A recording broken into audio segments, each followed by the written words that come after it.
Además te vas ahí cansado,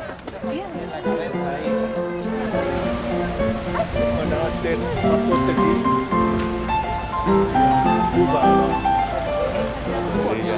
Nie, nie muszę się.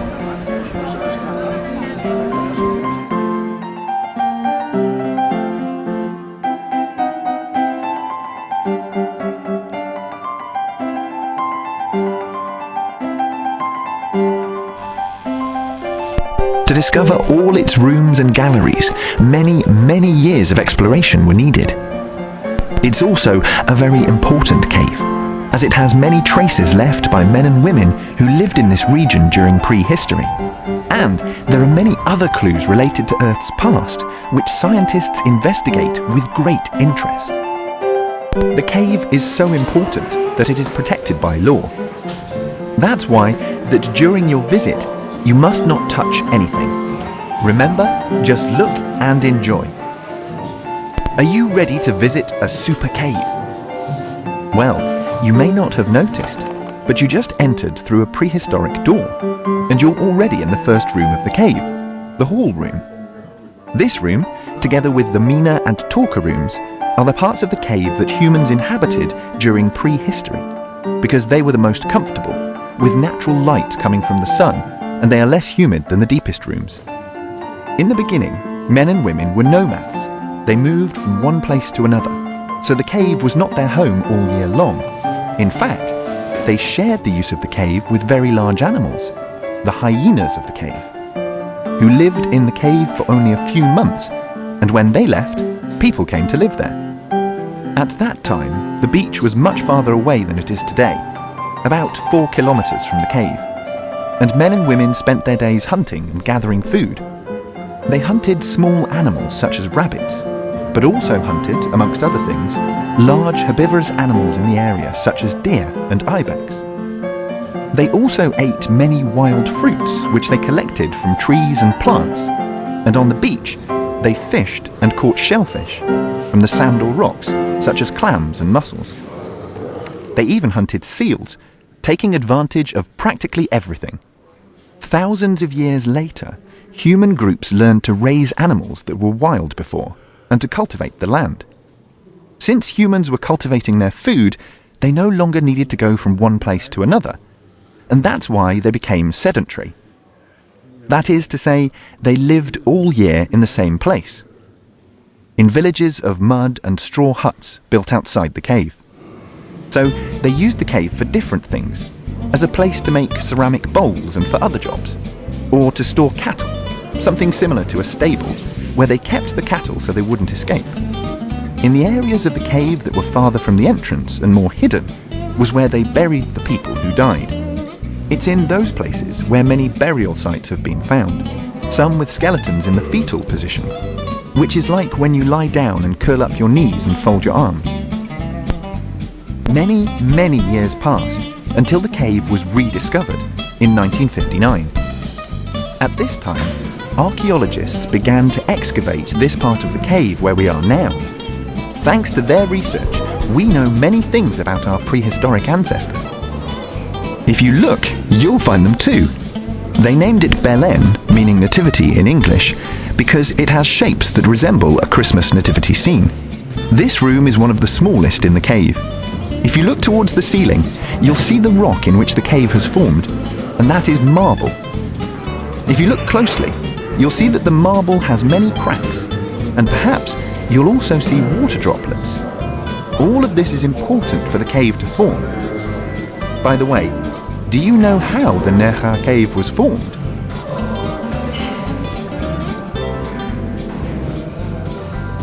Imagine that many years ago, about 5 million years or more, a process called karstification began. In this process, water that falls as rain joins carbon dioxide, a gas that is in the air and on the ground, and thus becomes an acidic water. A very strong water, capable of gradually widening the cracks of the rock it goes through. As time passes, acidic water causes the cracks to widen more and more until they become small holes.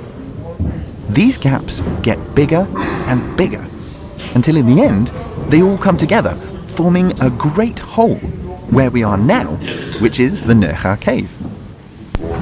But as you can see, the cave is not just a big hole. There are many formations that adorn the ceiling, the floor, and the walls. Those seen on the roof are called stalactites, and those on the ground are called stalagmites. Throughout our visit, you can see many other formations with very curious names, although they are less well known. All these formations have been created by water.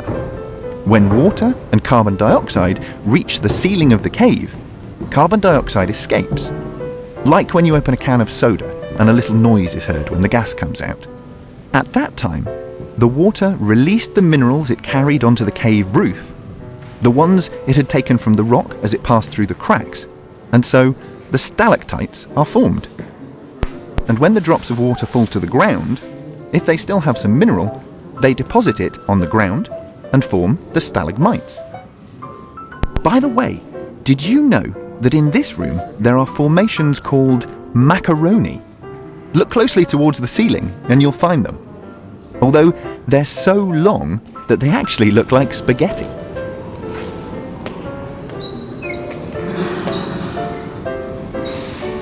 Right now, you are stepping onto the same ground that the boys who discovered the cave stepped on when they first entered the cave, experiencing how they felt in this same place. We call this area the waterfall because there are some formations with a stepped shape that look like a waterfall, but instead of having water, it's made of stone. Actually, it's a type of cave formation called gore. Gores are also formed by water, but in this case it's not dripping water, but water flowing down a slope, like a very flat wave reaching the shore. The Cave of Nerja also holds a special place within Spain's geological heritage, where important spaces are grouped by their rocks, their fossils, their landscapes. The Nerja cave is very important because it has very large rooms, many different types of formations called speleotherms, and above all, because by studying the cave, scientists can learn about the Earth's past and know, for example, what the weather was like in this region thousands of years ago, or whether or not there were earthquakes. The most famous speleotherms are stalactites, stalagmites, and columns. Columns are formed when stalactites and stalagmites grow so much that they come together. But in this cave, there are more than 20 different types of speleotherms, such as pine cones, discs, flags, pearls, clouds, cave cones, rings, anti-stalagmites, coral towers, and moon milk. You may think that they have very curious names. This is because their names in many cases refer to what they look like. As the cave is visited by so many people, and when they leave they talk about it, some rock formations of the cave have an invented name, such as La Botta, meaning the boot, the Tower of Pisa, or the Capitol.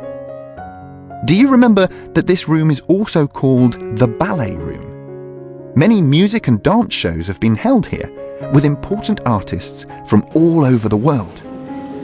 If you've seen or danced ballet, you'll know that a lot of space is needed, and here we have plenty.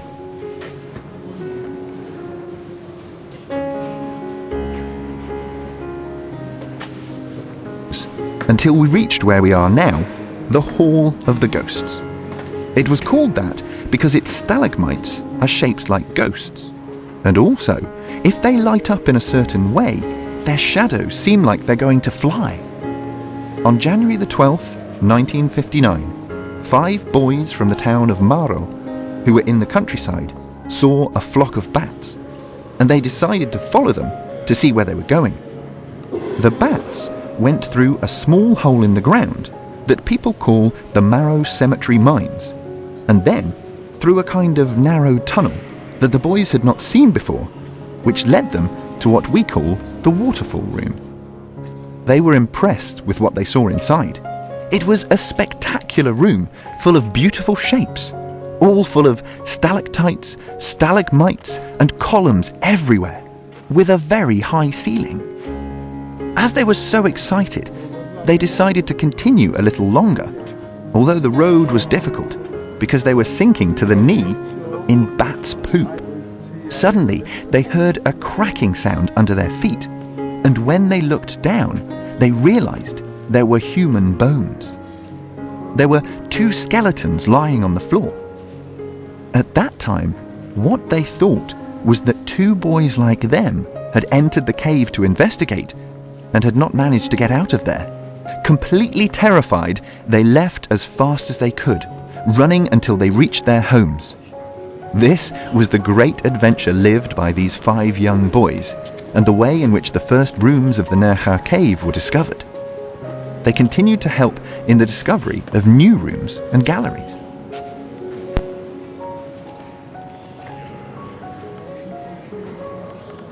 Don't you think it's amazing? If you look at the center of the room, you'll see a giant column which is 32 meters high. And because it is so large and tall, it's included in the Guinness Book of Records, which lists places, people, or things that stand out for being unique in the world. If you look right at the foot of this column, you'll see a small mess of stalagmites, stalactites, blocks, and columns. All this chaos of stone gives this room the name the Cataclysm Hall, since it shows that a great disaster occurred here. Almost 1 million years ago, a huge earthquake caused such a strong movement, which caused the stalactites to fall, the stalagmites to tip over, and the columns to break. The broken and untidy remains of these formations are what you see now at the foot of this great column. Once the earthquake passed, new stalagmites grew over those that had fallen, so everything looks completely jumbled.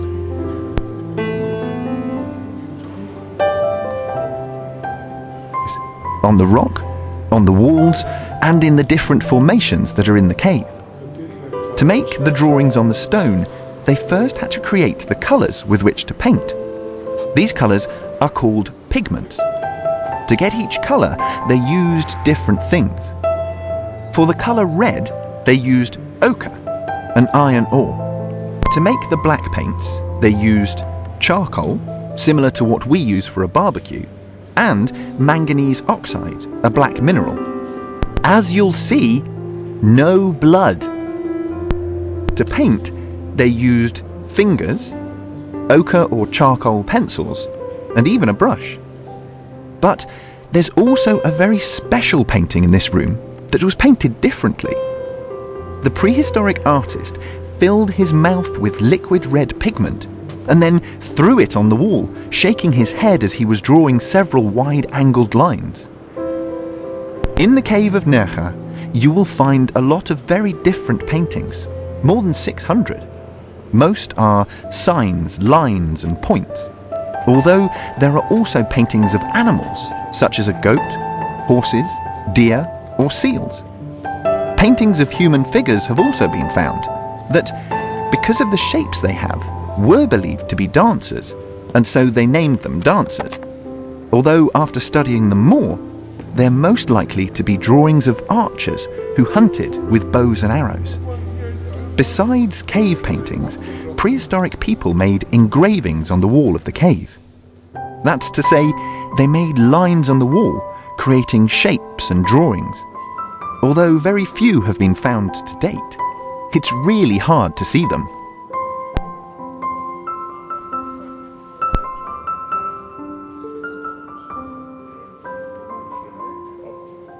If you look up, you'll see a small hole in the wall that is where you enter another space in the cave, and that is not open to tourists.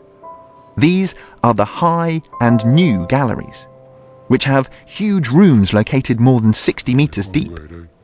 As you can see, the high and new galleries have a very difficult entrance, and it's difficult to go through them. But this was not a problem for our ancestors in prehistory, who also visited this part of the cave and made cave paintings in it. Some of them are very old, perhaps the oldest ones.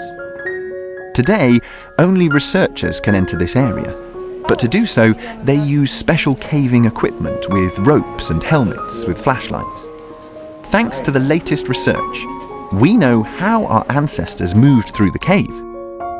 As there is no light in the cave to illuminate it and see, they used the natural holes in the cave, such as anti-stalagmites and other holes made on purpose. Inside the holes, they put black pine branches to make fire, and when they were lit, they gave so much light that they looked like streetlights.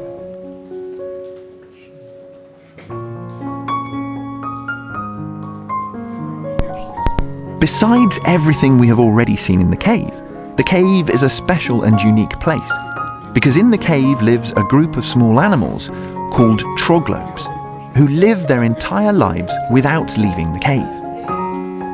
These animals are usually blind, of a light colour, and with very long antennae and legs. Because of this, they are well suited to cave living. In the cave of Nerja, we find above all a small cricket called Petaloptila malacitana that, if you have paid close attention during your tour, you may have seen on the sides of the route we took. Also in the cave live animals that do not exist elsewhere in the world, such as the pseudo-scorpion, which is very similar to a scorpion but with no tail, and it's very tiny, about the size of an ant. The diplurum, whose name means that it has two tails, which is a small white creature, and a cochineal, similar to those in the countryside. Almost certainly there are more hidden species between the cracks and holes in the cave, and they will be discovered by researchers who will show them to the world. In Nerja's cave there are also other living beings, but they are so small that we cannot see them without a microscope. But when they join each other, there are so many that we can see them with the naked eye, and then they form a kind of green spot on the stalactites and stalagmites that are illuminated with electric light. This light allows them to perform photosynthesis and live in the cave. To prevent these creatures growing on top of the cave paintings and spoiling them, no light can be placed to light up the paintings, so that we can prevent them from being stained green and spoiling the pigments.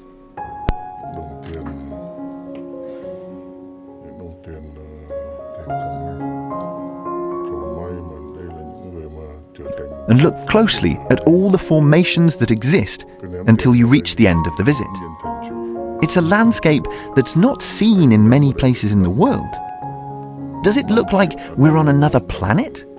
What do you think? When you reach the last part of the stairs, you'll see a door.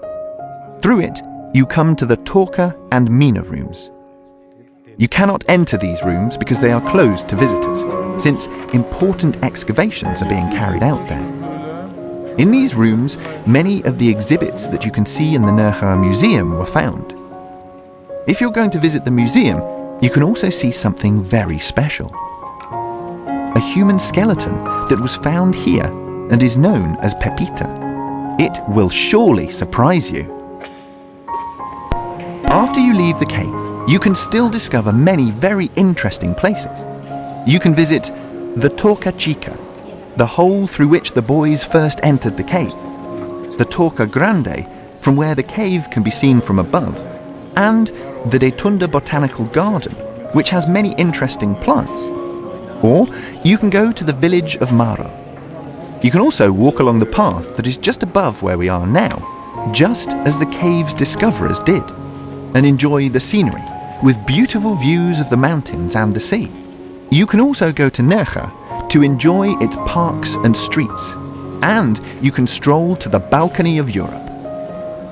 We love that you came to visit us, and now that you know how important this cave is, we need you to help us take care of it and protect it.